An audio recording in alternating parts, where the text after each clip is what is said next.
Oh iya Candi benar. Kain. Assalamualaikum warahmatullahi wabarakatuh. Waalaikumsalam Waalaikumsalam warahmatullahi warahmatullahi wabarakatuh. wabarakatuh. Halo Gen Hype, ketemu lagi di acara Hype Talk. Kali ini kita masih bertiga. Saya Taufikul Basari, ada Puput Adi, ada Dika Irawan, dan kita akan ngomongin soal apa kali ini? Soal candi. Candi, ya. Situs-situs bersejarah. Revitalisasi candi di Indonesia. Bayangkan, lebih dari 1300 tahun yang lalu, sebelum Harvard berdiri, sebelum Oxford membuka pintunya, di tepian sungai Batanghari, berdiri sebuah pusat pendidikan Buddha yang jadi magnet para cendekia dari India hingga Tiongkok. Namanya Muaro Jambi. Ketika mendengar kata Universitas Dunia, pikiran kita mungkin langsung melayang ke Eropa atau Timur Tengah. Tapi siapa sangka, di tanah Sumatera yang kini kita kenal sebagai Jambi, pernah berdiri sebuah kawasan suci yang disebut oleh pendeta legendaris Tiongkok, Ising, sebagai tempat terbaik untuk belajar agama Buddha. Dalam catatannya, Ising secara khusus menyebut Muaro Jambi sebagai tempat yang wajib dikunjungi oleh siapapun yang ingin memahami ajaran Buddha lebih dalam. Ia sendiri singgah dan belajar di kawasan ini sebelum melanjutkan perjalanannya ke India. Ia menyebut kawasan ini memiliki guru-guru hebat dan sistem pendidikan yang tertata. Tak main-main, kawasan ini diduga kuat merupakan nalandanya Asia Tenggara dengan kompleks candi, asrama para biksu, perpustakaan kuno, hingga ruang-ruang meditasi dan diskusi filsafat. Bahkan, menurut arsitek Yori Antar, seluruh bangunan masa itu, dari lantai, dinding, hingga atapnya terbuat dari terakota yang memantulkan warna keemasan ketika disinari matahari pagi dan sore. Sehingga kawasan ini dijuluki Golden Island oleh para peziarah. Yang paling menggugah, konon, guru spiritual dari Tibet, Atisha Dipankara, belajar selama lebih dari 10 tahun di Muaro Jambi. Berguru pada Serlingpa Dharmakirti, seorang mahaguru asal Nusantara. Artinya, pengaruh Muaro Jambi bukan hanya untuk Asia Tenggara, tapi sampai membentuk akar spiritual di dataran tinggi Himalaya. Dalai Lama bahkan mengatakan, Tibet mengenal Indonesia, tapi orang Indonesia lupa bahwa mereka pernah menjadi guru dunia. Sayangnya, jejak kejayaan itu nyaris hilang di telan hutan, tambang, dan kebun sawit. Tapi kini, lewat upaya revitalisasi, museum, kanal-kanal purba yang dihidupkan, dan keterlibatan warga dalam ekowisata, Muaro Jambi perlahan bangkit kembali.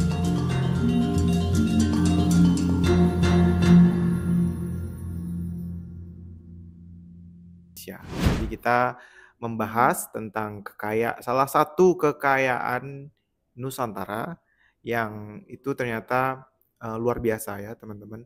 Nanti kita akan sharing gimana fakta-fakta yang ternyata cukup mungkin ya bagi sebagian orang mengejutkan ya, karena ternyata Indonesia itu pernah menjadi pusat pendidikan terbesar di era tersebut. 1300 tahun yang lalu di bantaran Sungai Batanghari di Muaro Jambi ada satu pusat pendidikan agama Buddha yang terhitung terbesar di Asia.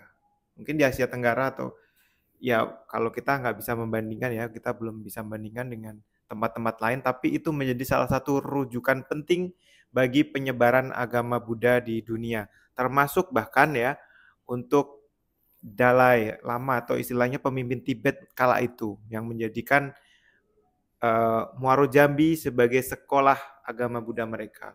Tapi tempat itu ternyata sekarang ya teman-teman sudah tahu, mungkin tempat itu sudah terkubur gitu. Cuman bagusnya adalah dari pemerintah ada usaha untuk melakukan revitalisasi dengan cara salah satunya ya menggali lagi, kemudian memetakan, kemudian merestorasi, mengembalikan beberapa bangunan yang sebelumnya hancur seperti itu. Dan itu ternyata akan menjadi, ya mungkin akan jadi Borobudur kedua. Mungkin bisa jadi lebih besar kalau dari skup objek wilayahnya. Nah, Bisnis Indonesia Weekly membahas secara lengkap salah satunya tentang fakta-fakta Candi Muaro Jambi, Candi Buddha. Sebenarnya bukan candi sebenarnya itu teman-teman. Itu adalah pusat pendidikan seperti semacam sekolah. Pesantren. Sekolah ya. Mungkin ya lebih Iya, besar lah dari Harvard University. Ya mungkin kalau sekarang pesantren, tapi pesantren mungkin kalau dibandingkan itu terlalu kecil karena kenapa ya? Karena dari wilayahnya aja itu luas, dari bangunannya itu gede banget, lengkap, dan itu bahkan orang India, orang Tibet, Nepal kayak gitu belajarnya di situ, di Muaro Jambi seperti itu. Itu luar biasa. Dan di sana menurut sejarawan dari teman-teman wartawan di Bisnis Indonesia itu sudah meliput. Jadi kita mewawancarai sejumlah narasumber sejarawan yang memahami sejarah atau dia ya terlibat di revitalisasi Muaro Jambi, KCBN Museum apa ya namanya, KCBN Museum Muara Jambi kalau nggak salah ya. Nanti bisa kita cek lagi. Dan di situ disebutkan, mereka menyebut bahwa ya salah satu pendeta besar dari Tiongkok, dari China, namanya Yi Xing, itu sudah membuat catatan tentang seberapa megah sih Muaro Jambi ini di eranya. Muaro Jambi ini ternyata menjadi pusat pendidikan untuk agama Buddha. Ya termasuk di situ juga filsafat, tapi filsafat berdasarkan ya Buddha gitu ya. Bagi banyak pelajarnya lah ya, mungkin pelajar atau kalau sekarang mungkin mahasiswa dari berbagai negara seperti itu. Bukan hanya dari Nusantara, bukan hanya dari misalnya Thailand. Zaman dulu mungkin apa namanya ya Thailand? Siam 1300 tahun yang lalu apa namanya kita nggak tahu. Ya pokoknya dari negara-negara Asia penganut agama Buddha mereka banyak belajar di Muaro Jambi. Bahkan mungkin ya India yang jadi salah satu mungkin dianggap kemunculan atau asal usul agama Buddha, orang-orangnya juga sebagian tuh belajar di sana, belajar mendalami agama Buddha, berbagai macam hukum di situ. Agama selain agama juga mungkin ya ada aspek-aspek lain yang dipelajari ya seperti hukum, politik, bagaimana ya filsafat dan sebagainya itu ada. Sayangnya memang di Batanghari itu kan juga ada semacam pelabuhan batubaranya juga ya. Jadi tempat numpuk ke batubara sementara sebelum dikirim misalnya ke diekspor keluar itu ditumpuk di situ. Dan ternyata yang ditumpuk itu di bawahnya itu sebenarnya situs-situs masa lalu, situs kuno yang bagian dari kompleksnya Muaro Jambi yang jadi luasnya itu sekitar hampir 4.000 hektar kawasan, 4.000 hektar. Itu kayaknya jauh lebih luas daripada kawasan Candi Borobudur ya. Mungkin Candi Borobudur saat ini mungkin Candi Buddha yang mungkin di Indonesia terbesar. Tapi nggak tahu kan nanti kalau di Muaro Jambi ini sudah selesai, semuanya sudah selesai direvitalisasi, ini bisa jadi lebih besar karena lebih luas areanya. Cerita ini tidak hanya soal Muaro Jambi. Ternyata ada juga Trowulan. Jejak-jejak kebesaran Majapahit itu ada di Trowulan. Nah, itu mungkin gimana Mas Puput? Diceritakan Trowulan nih.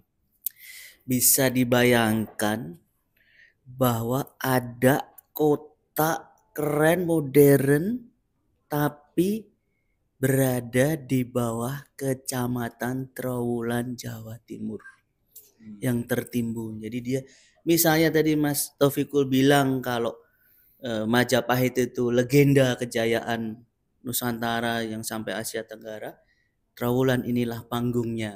Semua ada Sumpah Palapa di sana, kapal-kapal besar kejayaan Majapahit hingga mengelilingi Asia Tenggara dan Asia itu dikendalikan dari sana. Jadi ada sebuah kota yang di kompleknya ini di dalamnya, keren banget.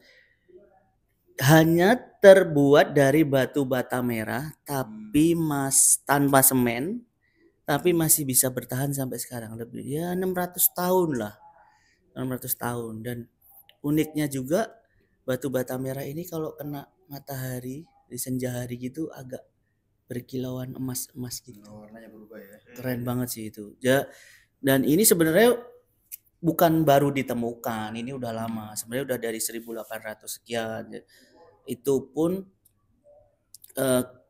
sependek yang aku tahu itu nggak pernah, belum ada nama penemu pertamanya. Tapi yang mencatat pertama itu Raffles, gubernur jenderal waktu itu sekitar 1817 kalau nggak salah atau 1815. Itu ada di bukunya The History of Java.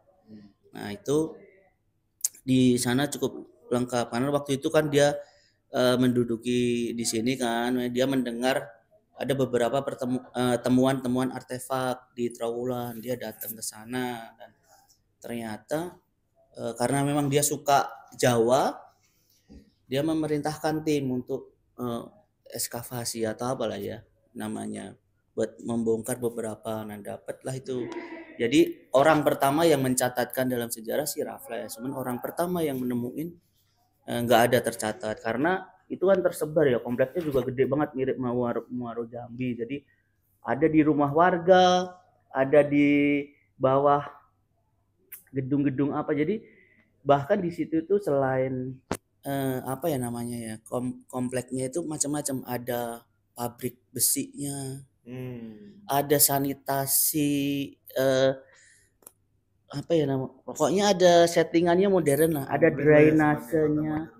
Nah, beberapa buktinya ya sekarang masih bisa ditemuin itu ada Candi Brahu dan Candi Tikus. Kalau Candi Brahu ini juga lebih keren lagi, dia yang masih terlihat ya, dia dari bata merahnya ini bisa kelihatan, maksudnya oh ini Majapahit banget gitu. Itu dia udah 2 kali dipugar, cuman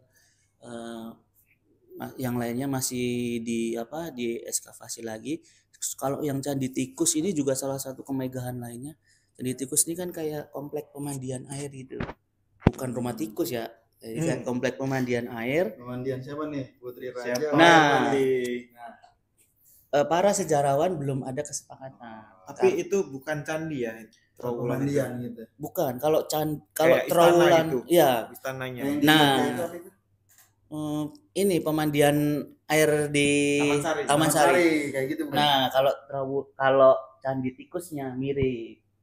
Khusus Candi Tikusnya ya, itu kan kayak pemandian air. Ada yang sejarawan bilang itu tempat pemandian elit-elit Majapahit. Terus ada yang bilang itu mungkin jadi tempat kayak keagamaan, kayak penyucian air atau pokoknya yang mengandung air. Nah, cuman kalau khusus Trawulannya itu kan kayak komplek perkotaan. Iya, kayak istana. Iya, komplek. Jadi keraton. macam keraton, betul. Iya. Betul, kayak dalam komplek keraton. Jadi dia ada pemukiman warganya, ada pasarnya, ada tempat pandai besinya. Jadi semuanya di situ. Jadi kalau ibarat kata ya, kalau kita mau belajar, mau menghargai lagi, mumpung ada kementerian khusus nih, Kementerian Kebudayaan, harusnya sih lebih fokus ya untuk merevitalisasi, bukan revitalisasi ya apa Tapi sih? menyalah dikit. Waktu Raffles nemu itu, dia bawa artefak-artefaknya nggak? Dibawa pulang nggak dia? Aku sih yakin dibawa ya, karena waktu itu ada lebih dari 300 sekian artefak. Iya, biasanya tuh. Aku yakin sih bawa, karena dia aja bikin tulisan History of Java, pasti adalah beberapa yang dia bawa. Dan bahkan beberapa penduduk pun masih suka nemu. Iya, benar. Kayak di sawah dia lagi bikin sumur atau bikin gali sawah itu masih nemu. Nah, apa ya, sayangnya Trawulan ini sebegitu megahnya, kejayaannya kurang terdengar di dunia. Meskipun sudah pernah didaftarkan tentative list UNESCO. Kenapa tuh? Penyebabnya apa ya? Ini Mas, ternyata ini sudah didaftarkan dari 10 tahun lalu lah mungkin ya, 2009 atau. Cuman nggak begitu terdengar gaungnya, dan mungkin kurang dukungan ya, jadi kurang bersatu pemerintah kita itu. Dulu kan Majapahit itu penguasa Nusantara ya. Nah itu sayangnya. Mantan. Iya itu sayangnya. Kalau saya nggak salah dengar itu pemerintah pusat doang yang baru nge-push kan, itu harus ada butuh dukungan pemerintah Memangnya daerah, kira-kira apa sih yang komunitas. bisa kita bantu orang-orang bantu kayak gitu? Ya, sependek yang bisa kita bisa sekarang, ya kita bantu menarasikan. Cerita ya. Menceritakan Cerita, trawulan itu ke anak cucu kita, ke pendengar kita. Jadi biar tidak hilang. Betul, betul, betul. Tuh. Kan kalau kata si X lah gitu. Kalau dia tertidur kan belum tentu dia mati. Berarti masih bisa hidup lagi, bernafas, nongol lagi tuh. Oke. Itu trawulan ya. Nah kayaknya perlu kemasan atau apa ya? Ya persatuan lah untuk menarasikannya itu. Dari pemerintah, mungkin masyarakat, komunitas. Selain trawulan, Muaro Jambi, keren banget loh. Ini bisa jadi laboratorium beneran ini. Iya. Laboratorium apa? Hidup lah laboratorium. Tapi kalau cuman revitalisasi bangunan mungkin iya. ya cuman sesaat gitu. Nanti kalau nggak ada ceritanya, historinya orang nggak paham, ditinggalkan lagi. Betul. Mungkin dulu juga begitu ya. Iya. Setelah selesai kejayaannya, ceritanya itu tidak mengakar di masyarakat, hilang, dilupakan. Tapi kalau ceritanya itu kita abadikan, itu akan terukir terus gitu ya. Iya. Jadi akan dikenang. Jadi bangunannya pun otomatis juga akan orang coba untuk terus melestarikan itu. Aku gitu. sih berani taruhan ya. Sekarang berapa banyak yang tahu trawulan? Atau jangankan trawulan yang udah terkenal sekian puluh tahun lalu ya. Muaro Jambi aja. Iya. Bahwa itu pusat pendidikan dunia. Kayaknya belum banyak yang tahu dah. Waktu saya masih SD atau SMP kali ya, itu memang ada di buku sejarah, tapi kita taunya sebatas candi gitu. Iya. Dan di gambarnya itu kecil. Iya, Kecil sekali. Saya ingat itu kok kecil. Makanya kenapa kalah hebat jauh misalnya dengan Prambanan atau Borobudur, bahkan mungkin dengan Kedung Songo yang ada di daerah Pernah Ungaran candi itu ya. tikus Mas trawulan. Iya, yang di Trawulan, yang di Muaro Jambi, Oh, iya. di Jambi atau di Sumatera itu juga mungkin kecil kelihatannya kan, tapi ya kita baru tahu sekarang ternyata setelah diteliti pakai teknologi ya, pakai penginderaan apa nggak tahu aku teknologinya apa kayak gitu, dengan kayak semacam kayak ada sensor gitu ya. Oh, di bawah tanah ini ternyata ada benda padatnya apa gitu menyusun menyerupai bangunan. Jadi kemudian mereka jadi tahu. Dan baru setelah itu kita tahu bahwa ternyata Muaro Jambi ini kompleknya hampir 4.000 hektar. Luar biasa. Rumahmu aja berapa meter cuman kan? Rumahku cuma 50 meter. Ya kan, jauh sekali. Menarik tuh ketika kita waktu masih kecil ngelihat candi itu kayak yang candi itu cuma Borobudur, Prambanan dan lain-lainnya. Terus yang Muaro Jambi itu kayak bener kecil gitu ya. Apa karena ini juga kali ya? Ya karena mungkin dulu Orba itu kan Jawa sentris banget kali ya. Bisa jadi. Iya, jadi kebijakannya itu yang bukan Jawa itu ya agak kurang gitu kan. Jadi lebih mendukung yang aspek-aspek Jawa kayak kebaya dan macam-macamnya. Bisa jadi kayak gitu sih. Baru sekarang nih ketahuan kan Muaro Jambi ternyata besar banget gitu. Dan sayangnya ya emang ketika mau dilestarikan banyak kendalanya kayak itu ya. Mas apa yang batu bara itu ya. Ada kebun. Kayaknya ada kebun sawit. Iya, ada di foto itu kalau nggak salah ini satu kotak itu candi, sebelahnya itu tumbukan batu bara gitu. Sama iya pelabuhan. Itu kan nempel banget sama. Ya, iya urusannya agak susah tuh kayaknya ya kalau urusan batu bara ya. Ya, tapi gimana menurutmu, Dik, bisa nggak Muaro Jambi itu misalnya jadi, mungkin kita bisa belajar dari Borobudur atau Prambanan ya, bagaimana kedua tempat atau kedua candi, atau mungkin ada tambahan tadi Ratu Boko kalau di Prambanan kan ada kompleknya. Bisa nggak itu Muaro Jambi misalnya jadi belajar jadi seperti itu, seperti Borobudur kayak gitu? Harusnya bisa sih, tapi soal Borobudur nih menarik Mas, karena kita katanya ya dulu itu Borobudur kan masuk 7 keajaiban dunia, dan sekarang belakangan katanya itu hoax ya. Bener gak tuh? Wah, hoax gimana? Ada yang bilang sebenarnya nggak pernah masuk tuh Borobudur dalam 7 keajaiban dunia. Oh gitu? Iya beneran itu. tapi Kita harus cek lagi nih. Bukannya 7 keajaiban dunia itu memang berubah-ubah setiap tahun. Nah, Coba nanti dicek lagi dah. Itu Setahu kabarnya saya sih gitu ya. nggak pernah Tahun ini masuk masuk, Borobudur. tahun itu nggak masuk. Nah kita waktu itu dibohong-bohongin seolah-olah Borobudur masuk biar pada Oke, seneng nanti kali. kita nanti cek ya. Seru itu. Fun fact yang Harus kita seru. cari tahu. Iya ya. benar, coba Kalau nanti. ada yang tahu silakan komentar Iya ya. boleh itu. Tolong nanti. Soalnya sempet ramai di TikTok Atau saya lihat. kementerian terkait. Nah, tapi soal Muaro Jambi memang harusnya bisa banget ya. Dan saya lihat yang jadi contoh bagus itu sebenarnya di negara tetangga kita gitu, kayak Angkor Wat itu ya.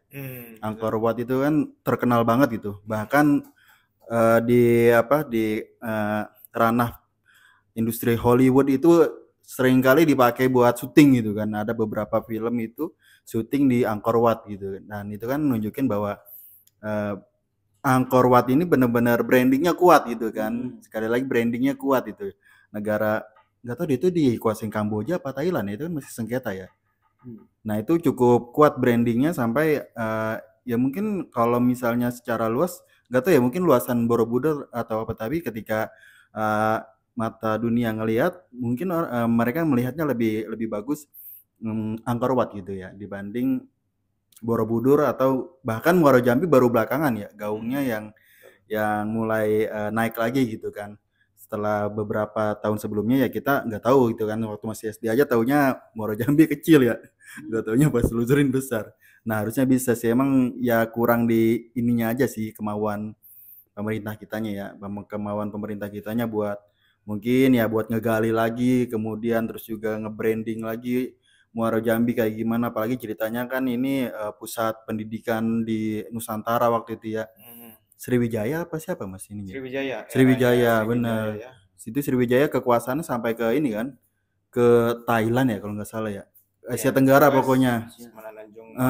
Itu dikuasain Sriwijaya. Tapi ya sekali lagi kita emang banyak punya bangunan bersejarah ya, cuma sekedar bangunan aja, ceritanya nggak ada sampai sekarang. Itu yang harusnya bisa kita gali lagi. Kita punya modal barang, tapi ngebunyiinnya ini nggak ada gitu kan. Akhirnya kalah sama Thailand lah, kalah sama Kamboja gitu kan, kalah sama Singapura dan lain-lain. Memang sejarah itu kalau nggak bisa dipisahkan dari namanya cerita ya, narasinya dan sebagainya yang kita bangun. Kalau bangunannya ada tapi tanpa cerita, tanpa narasi, nggak ada sejarahnya berarti kan. Memang penting. Memang selain bangun, memugar lagi candi, memugar lagi peninggalan sejarah atau artefak atau apapun itu, memang kita butuh kisah, butuh narasi yang diceritakan. Ini nih secara historis seperti apa dan sebagainya. Tapi mungkin lebih daripada itu, apa perlu misalnya kita bikin campaign tertentu ya buat meningkatkan value sejarah dari bangunan-bangunan yang sangat agung itu di zamannya untuk kita. Apakah perlu misalnya kita bikin film khusus gitu atau gimana ya? Perlu sih kalau saya, karena kan gini, sejarah itu kan kita nggak hanya mempelajari apa yang sudah pernah terjadi, tapi itu kan kayak warisan apa yang bisa kita pelajari buat anak cucu kita ke depan. Kayak kata orang bijak itu kan, sejarah itu kan pintu masa depan. Apalagi sekarang sih, aku sih berharap banget ya, sekarang kan ada kementerian khusus kebudayaan.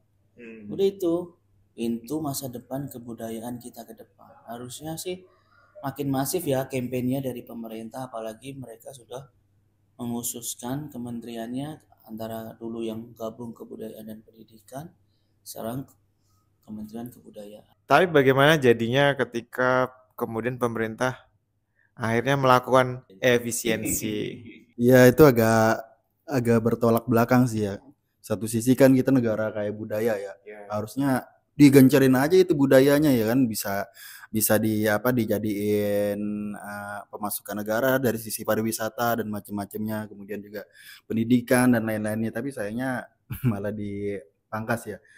Jadi kayak ya agak susah gitu, agak berat gitu kan. Harusnya momennya sekarang ada Kementerian Kebudayaan, nah itu mestinya lebih maksimal ya buat ngangkat aspek-aspek budayaan, revitalisasi, nggak cuma revitalisasi, kemudian juga narasi dan macam-macamnya.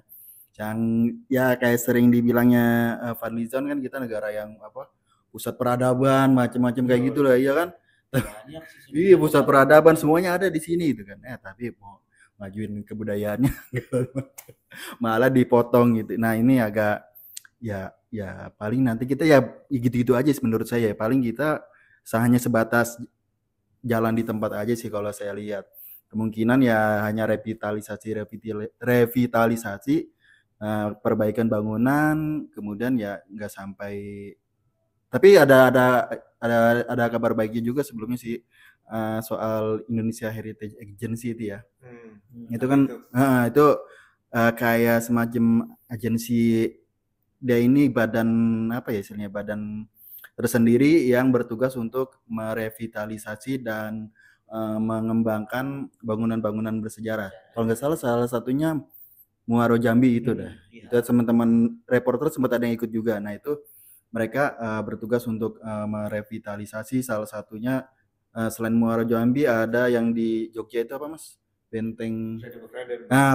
Nah itu mereka revitalisasi juga, kemudian mereka bikin program-program terbarunya, dan itu cukup menarik minat masyarakat buat datang ke situ. Termasuk salah satunya itu Museum Nasional kan. Museum Nasional itu yang sempat terbakar, sekarang direvitalisasi lagi, dibagusin lagi, program-programnya itu dibuat kekinian, dan itu menurut saya cukup berhasil karena ketika ngelihat TikTok atau Instagram itu banyak konten-konten rekomendasi wisata itu kan Jakarta salah satu museum nasional. Dan itu udah bagus menurut saya. Nah, ketika udah jalannya udah mulai bagus, nggak taunya pemerintah sekarang pangkas anggaran. Ya, masih mungkin budaya masih bukan urusan utama kita ya. Kita masih ngurusin makan. Makan dulu. Yang penting kenyang.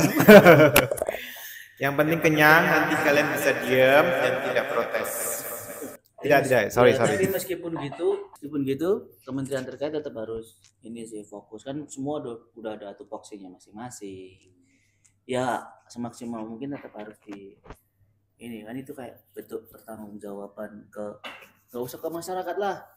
Misalnya Pak Fadlizon ke anaknya aja, kisah apa yang dia bisa bagikan ke anak cucunya itu tentang kejayaan negeri ini. Gitu ya. Buktinya mana Pak? Buktinya saya jadi menteri gitu. Gimana? Buktinya mana Pak? Saya mau ke sana gimana? Masa nggak bisa jawab ya kan? Kalau ke sana, ayo kita ke Muaro Jambi, ayo kita ke Trawulan, ada keren, wisata datang sendiri. Ngomong-ngomong soal tadi disinggung media sosial ya. Ya sebenarnya mungkin kita teman-teman kita semua juga bisa kontribusi ya dengan media sosial, ikut menyuarakan kayak gitu ya. Kenapa? Banyak hal di Indonesia ya, ini jadi kultur mungkin saat ini. Banyak hal yang akan maju atau terdorong atau tergeraklah pemerintah untuk melakukan sesuatu karena viral di media sosial gitu ya. Mungkin kalau kita misalnya juga mendorong untuk viral, atau ya misalnya kita secara individual meliput atau mengontenkan tempat-tempat itu dan menceritakan isi sejarahnya, mungkin akan didengar. Karena bukan apa ya, kalau sudah viral atau sudah diceritakan di media sosial artinya ada urgensi. Artinya ketika pemerintah melihat itu sebagai sesuatu yang penting, ya mereka otomatis harus bergerak gitu. Kalau masyarakat melihat itu sebagai hal yang penting dan pemerintah melihat itu hal yang penting, ya otomatis mereka akan tetap berusaha. Lepas dari persoalan strategi pemerintah dalam mengatur keuangannya seperti apa, saya pikir kalau kita juga itu didorong juga oleh masyarakat, itu tetap bisa jalan. Tetap efisiensi silahkan, tapi ya kita tetap punya tujuan juga untuk membangun ya istilahnya budaya itu, budaya memang bukan benda, bukan bangunannya ya, tetapi memang apa yang hidup di masyarakat, ceritanya dan sebagainya. Nah itu yang memang harus diceritakan di media sosial, bisa mendorong pemerintah untuk tergerak kayak gitu ya. Cukup menarik juga ya. Iya, daripada lama ya nunggu pemerintah. Kayaknya kita emang masyarakat Indonesia itu apa-apa serba mandiri sebenarnya kan. Ya kan.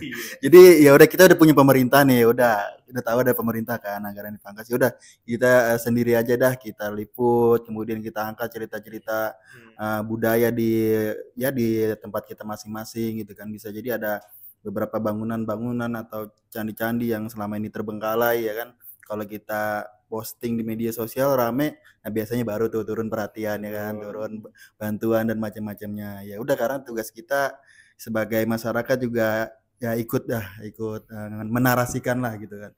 Karena kalau nunggu pemerintah, ya pemerintah punya urusan yang lain. Iya, sesederhana misalnya kita kan angkat topi lah. Sesederhananya kita kan angkat topi buat komunitas-komunitas sejarah ya, yang tetap getol semangat untuk mengkampanyekan tentang sejarah bangsa kita. Cuman sesederhana kita bisa bantu itu, misalnya kalau ada, misalnya kayak pembahasan kita ini, sesederhananya kita bisa bantu apa? Dengan nge-share. Iya kan, kalau kita nggak bisa bantu narasi macam-macam, di-share aja. Betul. Gimana Gen Hype? Kira-kira Gen Hype penasaran nggak sih dengan masa depan Trowulan, masa depannya Muaro Jambi ke depan seperti apa? Itu Muaro Jambi kalau menurut saya ya, bisa jadi salah satu pusat wisata, pusat ekonomi, pusat perputaran baru lah, kultur baru dan sebagainya. Kalau nggak hanya di Borobudur ya. Kalau Borobudur kan mungkin butuh sebagian orang sudah dalam tanda kutip mungkin bosan, udah berapa kali ke situ gitu. Pengen lah sekali-kali ke pusat sesuatu yang baru dengan cerita yang baru, ke tempat wisata baru, dan itu potensial banget isi Muaro Jambi ini. Satu komplek dengan 4.000 hektar itu, kalian kalau jalan kaki untuk menelusurinya mungkin sampai kakinya gempor kali ya. Maraton 5 kilo aja. Betul. Ya, tapi memang tantangannya banyak. Ini teman-teman reporter ketika liputan juga bilang, ngasih tahu ketika ditanya ke beberapa narasumber, ya memang di sana memang dari sisi pelepasan lahan ya istilahnya apa?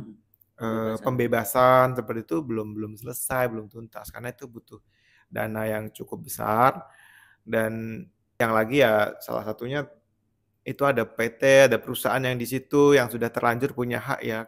Secara hukum kan memang mereka tetap berhak ya, karena memang sudah misalnya punya sertifikat tanahnya di situ itu kan, nggak bisa kemudian serta-merta diusir dan sebagainya. Itu penting juga bagaimana strategi pemerintah ke depan nanti untuk mempercepat revitalisasi si Muaro Jambi agar kita punya pusat budaya atau sederhananya pusat wisata baru lah gitu, wisata baru di tepi Sungai Batanghari. Di masa lalunya berjaya, mungkin di masa depan juga bisa kembali berjaya seperti itu. Kalau saya kan lagi ngomongin soal Trowulan nih ya, jadi ya Trowulan tuh ibarat kata kota yang belum selesai kita baca, kota tertidur yang masih menyala nafasnya, yang menunggu untuk dibangkitkan kembali kejayaannya.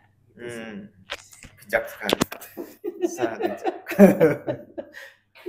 Iya, terkait Muaro Jambi ini saya cari nih tempat wisata Muaro Jambi, ternyata di situs Kemenparekraf ada nih 4 desa wisata unggulan yang ada di Jambi. Nggak taunya masuk Muaro Jambi apa enggak nih.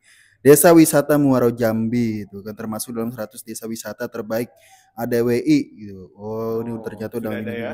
Sebenarnya udah ada ya, cuma ceritanya iya, wis kalah sama apa itu yang Vietnam yang sekarang ramai itu, apa Sepa apa sih yang dataran tinggi.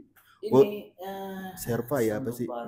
Nah itu makanya sekarang itu di kalangan Gen Z dan kawan-kawannya ada ini anak lulusan kuliah cuma apa sih Mas? Batu-batu doang. Nah, iya. Dia nggak tahu sejarah di baliknya. Iya, maksudnya kita padahal udah ada kan desa wisata, udah ada ininya, cuma kita nih sebagai milenial dan juga Gen Z itu nggak denger gitu, jarang denger ya kan. Kayak gimana ini Muaro Jambi, yang kita tahu kan ya paling cuma bangunan biasa doang ya. Nah, berarti memang harus ada program yang menarik sih, atau mungkin ada festival musik atau apa gitu ya di Muaro Jambi, macam-macam yang bisa. Iya, kalau sekarang kan kita cuma kayaknya bosenin banget Muaro Jambi kalau gitu doang ya. Iya. Wisata ke Muaro Jambi. Pengemasannya. Iya, kayak gitu sih. Ya, selain tadi revitalisasi. Iya, benar sih. Ya, mungkin kita sekarang lagi sibuk bangun candi di apa itu, Mas? Di Kalimantan. Oh iya. Candi IKN. Itu kan bakal jadi cerita tersendiri. Ya itu ya mungkin itu secara positif itu bagian dari upaya membangun cerita. Benar, bangun peradaban ya kan. Cuman kadang kan kita bertanya gitu kan, ceritanya semenarik apa kayak gitu kan. Menurut saya sih lebih menarik cerita kejayaan Muaro Jambi itu dibandingkan kejayaan IKN atau apapun lah itu mungkin belum ada gitu ya. Iya, sekedar kayak pembikin komplek perumahan. Oh iya, itu kan lagi mandiri kalau IKN. daripada proyeknya buat bikin Maksudnya candi untuk baru ya, mendingan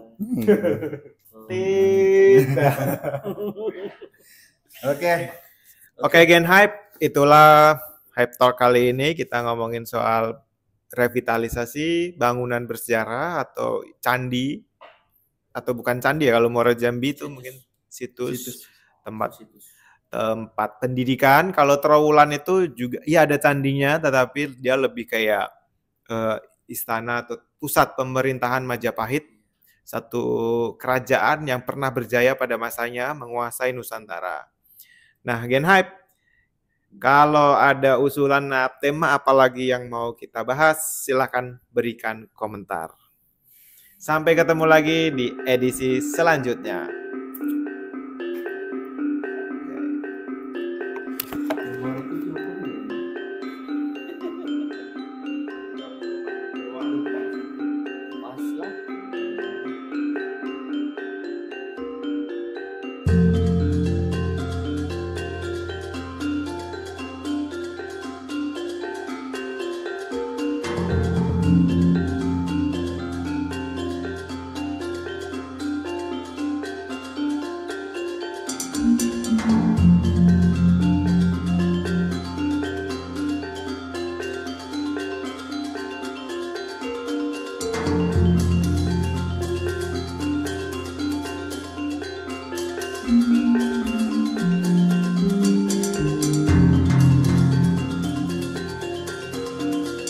Thank you.